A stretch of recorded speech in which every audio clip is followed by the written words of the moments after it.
xoolo rageed fara ka tirsan feerana ka xisaabsan waxaan idin leeyahay gabdho fadhiga laga kaco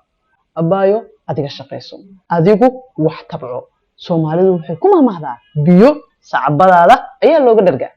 haddaba gabadhu say u gaarto isku filnaansho dhaqaale waxaa laga marmaan ah inay leedahay il dhaqaale oo ayada u gaar ah maxay tahay sababta ay gabdho badan ugu duceystaan inay helaan nin taajir ah ayagoo noqon kara gabdho taajiriina maanta ciwaanka aan ka hadlayo waa ciwaan ka duwan ciwaanada ay ka barateen ee caafimaadka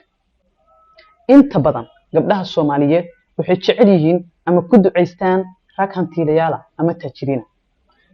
halka ay ku duceysan lahaayeen in iyagu noqdaan kuwa taajiriina ama xoolo haysta halkaas markaan marayo waxa igu soo dhacday sheeko yaranteedii la iga sheekay taasoo ahayd waxa jiray hadda ka hor reerkaasi waxa ku jiray nin taajir ah ama maalqabeen ah ninkaasi taajirka ah xoolihiisa qayb kamid ah wuxuu siin jiray reerka kuwa u baahan caawimada odayaasha reerkaasi iyo gabi ahaan dadka ama bulshada tuuladaasi ku noolaa waxay ahaayeen kuwa ku duceysta ilaahayow hebel xoolo badan sii ilaahayow hebel xoolaha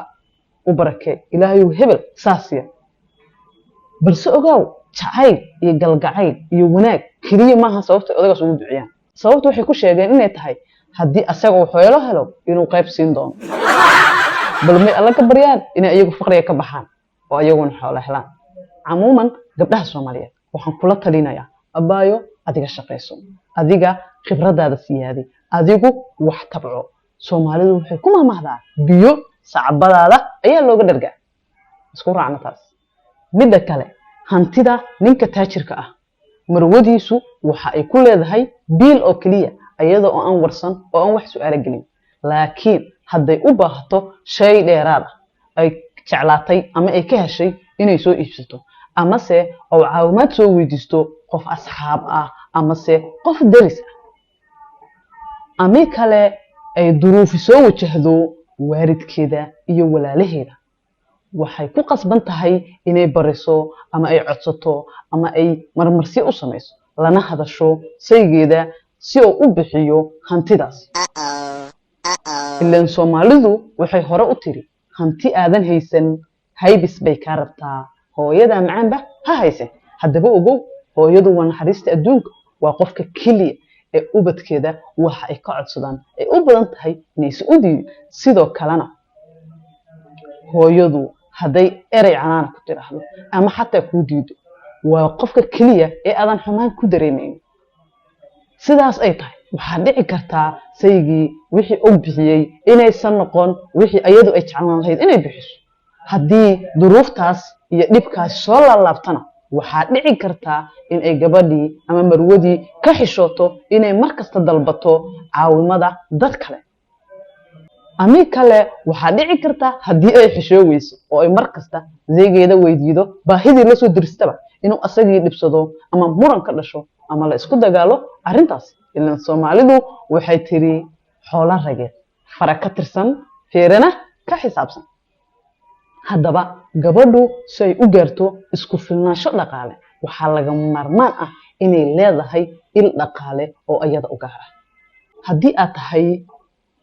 marwada ninka taajirka ama haddii aadan ahaynba waxaa laga marmaan ah inaad samaysato il dhaqaale oo ku gaar ah oo shayga aad u baahato ka soo iibsan karto qofkii aad u baahato ka caawin karto walaal iyo waarid wixii aad rabto aad ugu sameyn karto naftaadana aad ku hormarin karto waxaan idin leeyahay gabdho fadhiga laga kaco waxa inoo balana inay gaartiin isku filnaansho dhaqaale si aad u noqotiin dad xor ah maxaa yeelay waxaan marar badan aragnaa gabdho badan oo aan xor ahayn maskaxda laga haysto kuwaas oo kule haddii aan kala tagno ninkan waxaan weynayaa biilka ilmahayga oo xataa qaarkood waxay ka baqayaan faqriga iyo inay waayaan ilmahooda waxay siin lahaayeen oo waxaaba lagu xujeeyaa in ay la joogto asaga haddii ay u baahan tahay inay hesho biilkeeda hadda wax dheeraada ma aha way jiraan rag badan oo Soomaaliya oo tijaara ama xoolo haysta kuwaas oo si wanaagsan u dhaqda reerahooda haddaad u baahan tahay isku filnaasho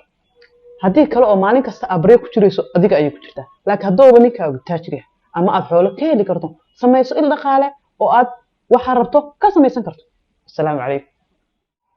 haddaba haddii aad halkan soo gaartay waxaan kaa codsanayaa like share comment iyo subscribe wixii muuqaalkani ka mudan yahay inoo reeb adigoo maanta